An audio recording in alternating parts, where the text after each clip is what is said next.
friends, Wayne Brown the Ram Man. I wanted to share some little tips and tricks with you. Specifically, we're talking about the C bodies and the Imperials, and the pin caliper system for those cars. Of course, those cars, starting in 79, excuse me, 69, I'm jumping way ahead. They went to a pin caliper setup, one of the finest ever developed. Of course, I talk about it all the time. And they went to this great big old 1.25 inch wide rotor, which is the same thing they decided to use on the vans and the trucks later on. And of course, today, the only time you see a big old 1.25 inch rotor is on like a super high performance car or an exotic car. So, Chrysler 1970 on the standard cars, they used a rotor that was 1 inch thick. And then on, like I said, the C bodies and the Imperials, they used a rotor that was 1.25 inches thick. And of course, the C bodies and the Imperials, they came with the 1175 rotor, which necessitates a 15-inch wheel. Of course, they came with it. Shown here in the example right here is one of our rotors set up for the Imperial. The earlier Imperials, specifically like 67 off in that range. If you'll notice here, it's been re-drilled and, for a 5.5 inch bolt pattern. So this is like what we sell for people that want to put real awesome disc brakes on an Imperial. Here's the rotor. So you have two different types of calipers. They're both pin calipers, but you have a wide mouth caliper for the 1.25 inch, and you have a standard mouth for a standard rotor. Now, wide mouth caliper is 2.5 inches from the piston to the edge. As you can see, 2.5 inches. And a standard pin caliper is 2.25. So that's how you can identify them if you're not used to looking at 1,000 of them and just can eyeball that stuff. Now the books, they tell you about you can do this and slide in the pads and stuff, but I found, and they say don't do it, but I found that it works better.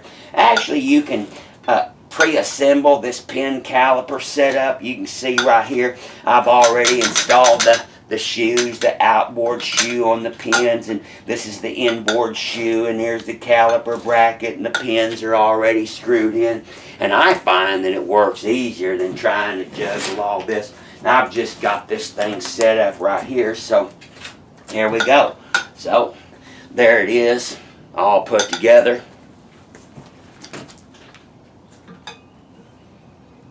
Slide it right on.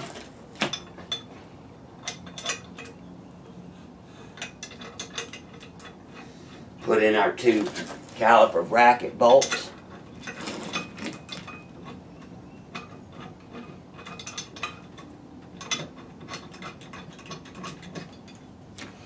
Tighten them down, and there we go, my friends.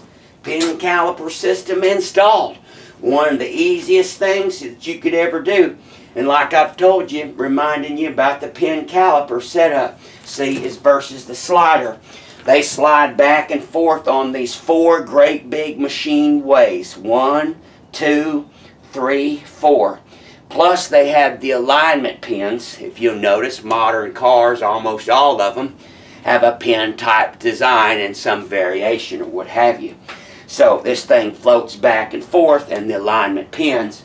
That's why you very rarely ever hear about a floating caliper design or a pin caliper design hesitating, binding, or locking up. They just float back and forth easier. The other big advantage of the pin caliper setup, once again, is the standard pads are about 25% bigger, so they have 25% more surface area. And of course, I've also in limited supply have the ceramic pads for the pin caliper setup, because in truth, the pin caliper setup, even on the original Mopars as early as 69, is a first class, heavy duty, high performance setup, especially with the ceramic pads. Alright, my friends, that's all there is to it. Once again, in review, standard caliper is 2.25 inches from piston are sealed to the outboard edge, and a wide mouth is 2.5. So that's how you can identify. Remember, your bleed screws are always on top, no matter what.